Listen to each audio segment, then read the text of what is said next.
Le métier de journaliste, c'est un peu celui d'un chevalier blanc encore. Il y a encore cette espèce d'image romantique aussi de la défense de la veuve et de l'orphelin.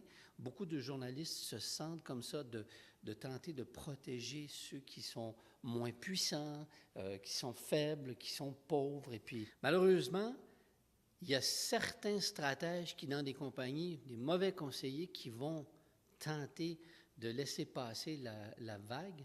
Le problème, c'est que ça peut marcher. Ça peut marcher une fois, ça peut marcher 2 fois, mais c'est sûr que ça ne marchera pas tout le temps. Puis à un moment donné, à force de se faire frapper à un mur, là, avec les vagues qui viennent coup sur coup sur coup, si il n'est pas colmaté, si on n'a pas réparé les fissures, il va finir par s'effondrer. Surtout à notre époque, tout finit par se savoir. Bien, il y a ça aussi, c'est parce que maintenant, les médias traditionnels sont devenus des médias pas secondaires, mais il y a tellement de compétition avec ce qu'on peut appeler les réseaux sociaux que souvent, il y a beaucoup d'informations, comment dire, faussées qui vont circuler sur les réseaux sociaux qui ont besoin d'être corrigées sur les médias traditionnels. C'est notre rôle. Je pense que les gens cherchent toujours, à mauvais escient peut-être, à vouloir, pour des raisons de protéger leur image ou leur entreprise.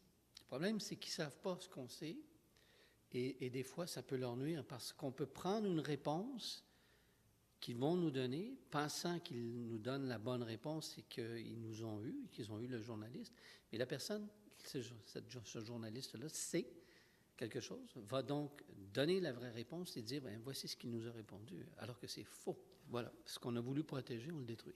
C'est primordial. Dans n'importe quelle circonstance, puis il faut comprendre que lorsqu'on rencontre des gens, c'est parce qu'ils sont dans un état de crise, ils sont en train de gérer une crise. La première chose à faire, c'est d'abord et avant tout d'avoir de l'empathie d'abord pour les victimes avant d'en avoir pour la compagnie qu'on représente. C'est d'abord de parler des conséquences avant d'aller vers les explications. C'est sûr qu'une entreprise qui c'est le fil du rasoir, là, elle espère juste que l'actualité va faire en sorte que ça va passer tout à fait inaperçu. Ça arrive, des fois, si tu mènes une bonne vie, mais c'est pas toujours le cas. Puis il faut que tu sois prête à faire face à la situation, hein?